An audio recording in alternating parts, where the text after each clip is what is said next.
দর্শক, পাকিস্তান এবং নিউজিল্যান্ডের বিপক্ষে ম্যাচ দিয়ে চ্যাম্পিয়ন্স ট্রফির এবারের মৌসুমটা বা এবারের আসরটা শুরু হয়েছে, কিন্তু বাংলাদেশের ম্যাচ হচ্ছে ঠিক একদিন পরে 20 ফেব্রুয়ারি দুবাইয়ের ইন্টারন্যাশনাল স্টেডিয়ামে ভারতের বিপক্ষে ম্যাচটা খেলবে। এবং সেই ম্যাচের আগের দিন আজকে যখন দুবাইয়ের একাডেমি মাঠে অনুশীলন করেছে বাংলাদেশ এবং সেখানে ভারতও অনুশীলন করেছে এবং অনুশীলনের মাঝে প্রেস কনফারেন্স এসেছিলেন অধিনায়ক নাজমুল হোসেন শান্ত, এবং সেখানে এসে তিনি প্রায় 18 মিনিট কথা বলেছেন। বেশ কিছু বিষয় নিয়ে কথা বলেছেন। সবচেয়ে বেশি যে ব্যাপারটা আলোচনার বিষয় ছিল সেটা হচ্ছে নাহিদ রানা আগামীকাল খেলবেন কিনা, তার যে ফিটনেসের অবস্থা সেটা আসলে কীভাবে মেনটেন করা হচ্ছে, ওয়ার্কলোড ম্যানেজমেন্টটা কীভাবে করা হচ্ছে, তার গতি, তার উঠে আসা, কিংবা বাংলাদেশের পেস ইউনিট নিয়ে যদি আপনি আলোচনা করতে চান, সেক্ষেত্রে 18 মিনিটের প্রেস কনফারেন্সে পেস বোলারদের নিয়ে 7টা খুব সম্ভবত 7টা প্রশ্ন ছিল, যেখানে নাহিদ রানা কিনেছিল 5টা প্রশ্ন। এবং এই 5টা যে প্রশ্ন করা হচ্ছে সেই সবগুলো বেশিরভাগই প্রশ্ন করা হচ্ছে ভারতীয় যারা সাংবাদিক ছিলেন তাদের মাধ্যমে, এবং ভারতীয় সাংবাদিকদের একটা আগ্রহের কেন্দ্রবিন্দুতে ছিলেন নাহিদ রানা। লাস্ট তারা যে সিরিজটা বাংলাদেশ খেলেছিল ভারতে গিয়ে, সেইখানে তিনি একটা ম্যাচ খেলেছিলেন, খুব বেশি ভালো করেনি, কিন্তু তিনি সাম্প্রতিক সময়ে বাংলাদেশের হয়ে ওই ভারত সফরটা বাদে যেখানেই খেলেছেন সেখানে তিনি ভালো করেছেন। আপনার যদি মনে থাকে, পাকিস্তানে যখন রাওয়ালপিন্ডিতে আমরা 2 টেস্টের সিরিজ জিতলাম, সেখানে বাংলাদেশের হয়ে তিনি ভালো খেলেছিলেন। ওয়েস্ট ইন্ডিজ সফরে গিয়ে ভালো খেলেছিলেন। আফগানিস্তানের বিপক্ষে যে ওয়ান ডে সিরিজটা হলো সেখানেও তিনি কিন্তু খুব ভালো বোলিং করেছিলেন, এবং লাস্ট যে বিপিএলটা হলো সেখানেও তার পারফরমেন্সটা চোখে পড়ার মতো ছিল। নাহিদ রানার আলোচনার থাকার সবচেয়ে বড় ব্যাপারটা কি, এটা বড় একটা কারণ হচ্ছে তার লেন্থ সঙ্গে হচ্ছে তার গতিময় বোলিং। বাংলাদেশের প্রেক্ষাপটে আপনি 145, 148, 150 গতিতে নিয়মিত বোলিং করে যাওয়ার মতো বোলারকে আপনি খুব বেশি দেখতে পারেন না। মানে মিনস হচ্ছে যে আপনি দেখেননি, এবং নাহিদ রানাকে দিয়ে সেটা দেখার সুযোগ হচ্ছে। এই কারণে মনে হয় ভারতীয় সাংবাদিক যারা এসেছিলেন প্রেস কনফারেন্সে তাদের সবার একটা আগ্রহের কেন্দ্রবিন্দুতে তিনি ছিলেন। এবং এই রকম বাংলাদেশের কোনো পেসারকে নিয়ে এত বেশি আলোচনা হয়েছে খুব সম্ভবত আপনার যদি মনে থাকে, মুস্তাফিজুর রহমান যখন 2015, 16, 17 ওই মৌসুমটায় যখন ওই সময়টাতে যখন তিনি বিশ্ব ক্রিকেটে দাপট দেখাচ্ছিলেন, তার স্লোয়ার কাটার বৈচিত্র্যময় বোলিংয়ে যখন তিনি পাকিস্তান, সাউথ আফ্রিকা, ভারতের মতো দলকে নাকানি চুবানি খাওয়ালেন, তখন থেকে তাকে নিয়ে অনেক বেশি আলোচনা হচ্ছে। তিনি আইপিএলে সে ইমার্জিং প্লেয়ার হয়েছে, সেরা উদীয়মান ক্রিকেটার হয়েছিলেন, তখন তাকে নিয়ে আলোচনা হচ্ছে। সেই মুস্তাফিজের পর বাংলাদেশের কোনো পেসারকে নিয়ে আলোচনা হচ্ছে, সেটা হচ্ছে নাহিদ রানা। তাকে কালকে খেলানো হবে কিনা, মানে প্রথম ম্যাচটাতে খেলানো হবে কিনা, সেইটা কিন্তু নাজমুল হোসেন শান্ত নিশ্চিত করেননি। তাকে বারংবার প্রশ্ন করা হয়েছিল, এদিক সেদিক করে প্রশ্ন করে বোঝানোর চেষ্টা করেছিল, কিন্তু তিনি যে উত্তরটা দিয়েছেন, যদি নাহিদ রানা খেলেন তিনি অবশ্যই তার প্ল্যানটা কার্যকর করার চেষ্টা করবেন এবং দলের জন্য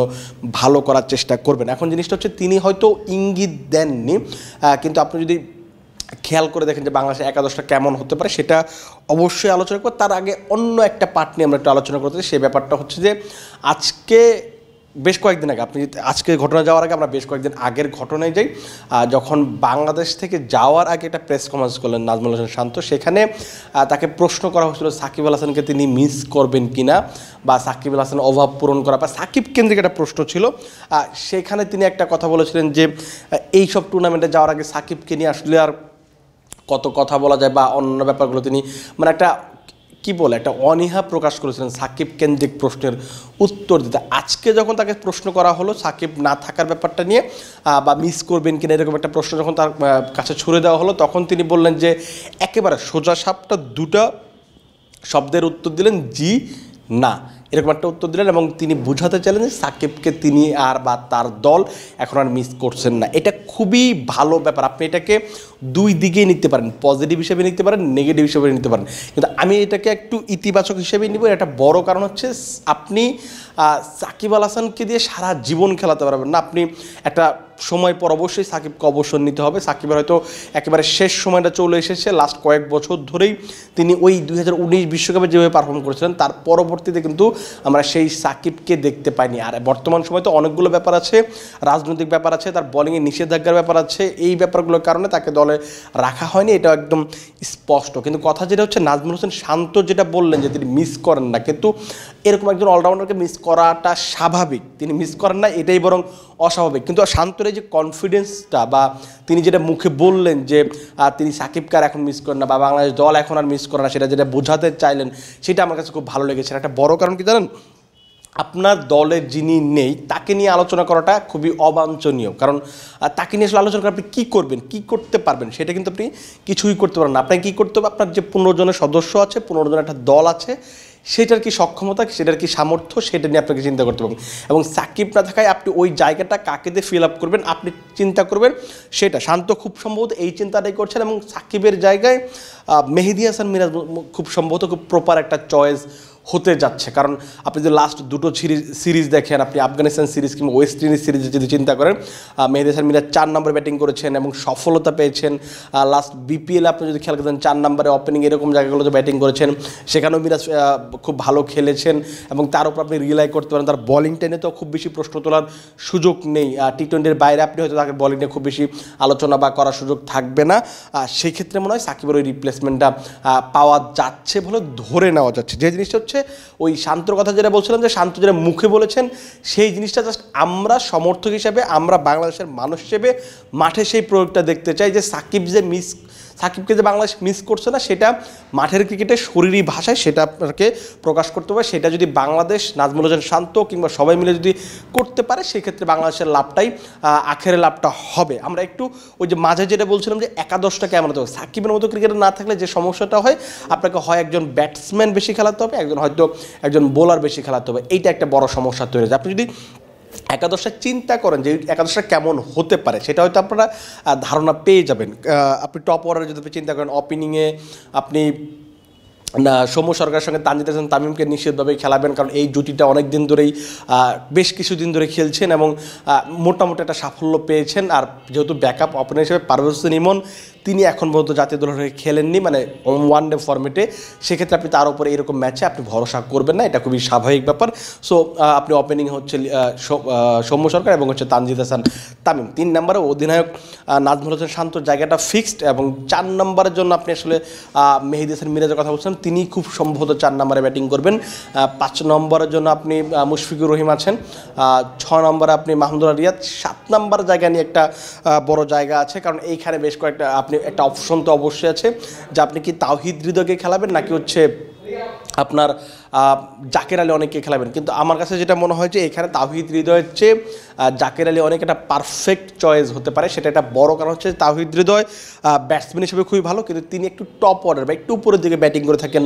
3 নাম্বার 4 নাম্বার বা 5 নাম্বার পর্যন্ত ঠিক আছে, কিন্তু তার পরবর্তীতে এসে তিনি কেমন করেন সেটা কিন্তু আমরা জানি না। এই কারণে যেহেতু আপনার কাছে প্রপার ফিনিশার বা একদম ওই শেষের লেট ওয়ার্ডারে ব্যাটিং করার মতো ব্যাটসম্যান আছে, আপনি নিশ্চিতভাবেই চাইবেন না একজন মিডল অর্ডার ব্যাটসম্যানকে সেই প্রপার ফিনিশারের জায়গায় খেলিয়ে দিতে। সেক্ষেত্রে আমার কাছে মনে হয় যে ওই 7 নাম্বার অপশনটা খুব সম্ভবত জাকের আলী হতে যাচ্ছে, এবং তার পরবর্তী আপনাকে 5টা বোলার নিয়ে খেলতে হবে। সেক্ষেত্রে আপনি কাকে নিয়ে খেলাবেন, আর সেটা হয়তো চিন্তা করা যেতে পারে 3 জন হয়তো খুব সম্ভবত পেসার খেলাবেন, এবং কে খেলবেন সেটা একটা বড় প্রশ্ন। মুস্তাফিজুর রহমান, তাসকিন আহমেদ তো অবশ্যই থাকবেন, তাদের সঙ্গে আসলে খেলতে হবে তানজিম হাসান সাকিব নাকি হচ্ছে নাহিদ রানা। আমার কাছে যদি প্রেফারের কথা বলেন, আমি বলবো যে তানজিম হাসান সাকিবের কে খেলানোর জন্য আপনার যদি মনে থাকে, যখন লাস্ট আমরা টি-20 বিশ্বকাপটা খেলাম, সেখানে তানজিম হাসান সাকিব ভারতের বিপক্ষে ভালো খেলেছেন। হ্যাঁ, আপনি বলতে পারেন যে লাস্ট সফরটা তো ভালো যায়নি, মানে ভারতের সফরটা, কিন্তু সেখানে কিন্তু তিনি বেশ কয়েকটা উইকেট পেয়েছেন, সেই একদম ব্যাটিং ফ্রেন্ডলি উইকেট। টি-20 ক্রিকেট এবং ওয়ান ডে ফরম্যাটের সাথে একটা পার্থক্য আছে। তো ওই তানজিম হাসান সাকিবের যে একটা অ্যাগ্রেশনের ব্যাপার আছে, সেটা যদি তিনি ফিল আপ করতে পারেন, সেটা তো তিনি করতে পারেন, সেই সঙ্গে তিনি উইকেট নিতে পারেন, সেটা অবশ্যই কাজে দেবে। সেক্ষেত্রে তানজিম হাসান সাকিব শুরুর দিকে বলিং করবেন, মিডল অর্ডারে কিংবা হচ্ছে 6, 7, 8 নম্বর ওভারের দিকে হয়তো মুস্তাফিজুর রহমানকে ডেকে নিয়ে আসা হবে, তার পরবর্তীতে হয়তো তাদেরকে ব্যবহার করা হবে। এই হচ্ছে 3 জন পেসার। আর আপনি ব্যাটসম্যান হিসেবে আর কাউকে খেলাবেন, সেটাও একটা ভাইটাল সিদ্ধান্ত নেওয়া হতে পারে। তারপর আপনি যদি স্পিন হিসেবে চিন্তা করেন যে রিশাদ হোসেন আছেন, তার সঙ্গে আপনি নাসুম আহমেদ আছেন, নাসুম আহমেদ একটা ভাইটাল রোল প্লে করতে পারে। এটার একটা বড় কারণ হচ্ছে যে আপনি যদি ভারতীয় ব্যাটিং অর্ডারের দিকে তাকান, সেখানে কিন্তু বেশিরভাগ টপ অর্ডার থেকে একদম 5, 6, 7 নাম্বার পর্যন্ত পুরোটাই কিন্তু আসলে ডান হাতে ব্যাটসম্যানদের আধিক্যতা। যদিও নাসুম আহমেদের দেশের বাইরের রেকর্ডটা খুব বেশি ভালো না, তবে লাস্ট আফগানিস্তান সিরিজে তিনি মোটামুটি ভালো বোলিং করেছিলেন। যেহেতু ওই দলের আপনি শুভমান গিল, রোহিত শর্মা, বিরাট কোহলি, শ্রেয়াস আয়ার, লোকেশ রাহুল, হার্দিক পান্ডিয়া, মানে মানে টপ 6 যদি আপনি চিন্তা করেন, টপ 6-এর কিন্তু সবাই ডানহাতি ব্যাটসম্যান।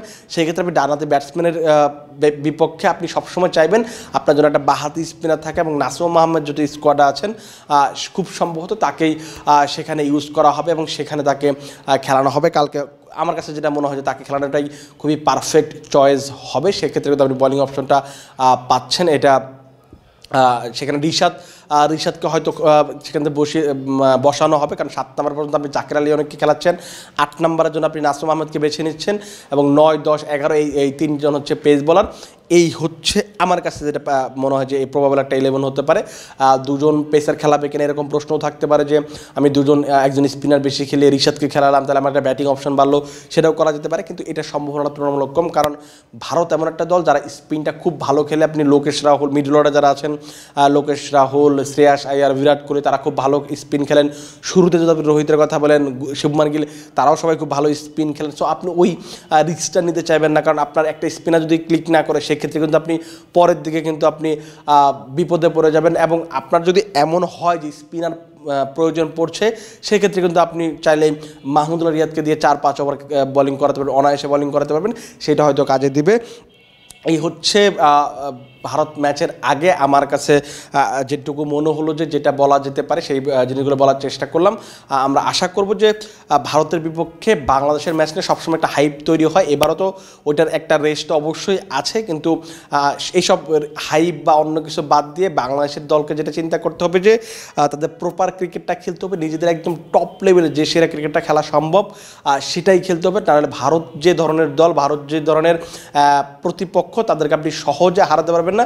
এবং ভারতের বিপক্ষে জিততে হলে আপনাকে পুরো 100 ওভার ভালো খেলতে হবে। তাছাড়া আপনি কখনোই ভারতের মতো দলকে এই একটা পাওয়ার প্লে কিংবা একটা সার্টেন টাইম 1 ঘন্টা ব্যাটিং করে 1 ঘন্টা বোলিং ভালো করে আপনি কখনোই জিততে পারবেন না। এবং ভারতীয় বিপক্ষে জিততে চাইলে আপনাকে শুরুতেই তাসকিন এবং তানজিম হাসান সাকিব যারাই বোলিং করেন না কেন, একবারে ওই প্রথম 10 ওভারে 3টা বা 2টো বা অন্ততপক্ষে 2টো উইকেট বা 3টে উইকেট নিয়ে ফেলতে হবে। তাহলে কিন্তু ওই রানটা কম হওয়ার সম্ভাবনা থাকবে। এবং ব্যাটসম্যানদের জন্য যখন রানটা কম হবে, 280 যেহেতু দুবাইয়ের উইকেট, সেখানে হয়তো 280-70 এরকম একটা টার্গেট হয়তো চেস করতে হতে পারে, এরকম একটা আপনার সম্ভাবনা তো অবশ্যই আছে।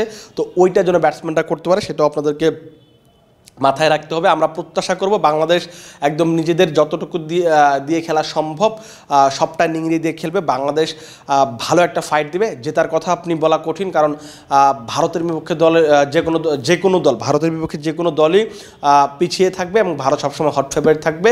কিন্তু হট ফেভারিট না হলেও বাংলাদেশের যে সেই সামর্থ্যটা আছে সেটা বাংলাদেশকে বিশ্বাস করতে হবে, বাংলাদেশের ক্রিকেটারদের বিশ্বাস করতে হবে। তাহলেই ভারতের মতো দলকে হারানো সম্ভব এবং চ্যাম্পিয়ন্স ট্রফির শুরুটা ভালো করা সম্ভব। যেহেতু আমরা গতবার সেমিফাইনাল খেলেছিলাম, এবারও ওই ভারতকে যদি আপনি হারাতে পারেন সেই সম্ভাবনাটা আবার তৈরি হবে এবং বাংলাদেশের জন্য শুরুটাও ভালো হবে। তার পরবর্তীতে নিউজিল্যান্ড এবং পাকিস্তানকে বিপক্ষে যখন আপনি খেলবেন তখন আপনি আরও বেশি আত্মবিশ্বাসী হতে পারবেন। এখন দেখা যাক, আগামীকাল খেলা হবে এবং সেই ম্যাচের পর বা ওই ম্যাচের মাঝামাঝি সময় আমরা চেষ্টা করবো আপনাদেরকে নতুন করে কোনো কিছু বলার জন্য, আপডেট দেওয়ার জন্য। আপাতত আপনারা ভালো থাকুন, সুস্থ থাকুন এবং ক্রিক ফ্রেঞ্জির সঙ্গে থাকুন।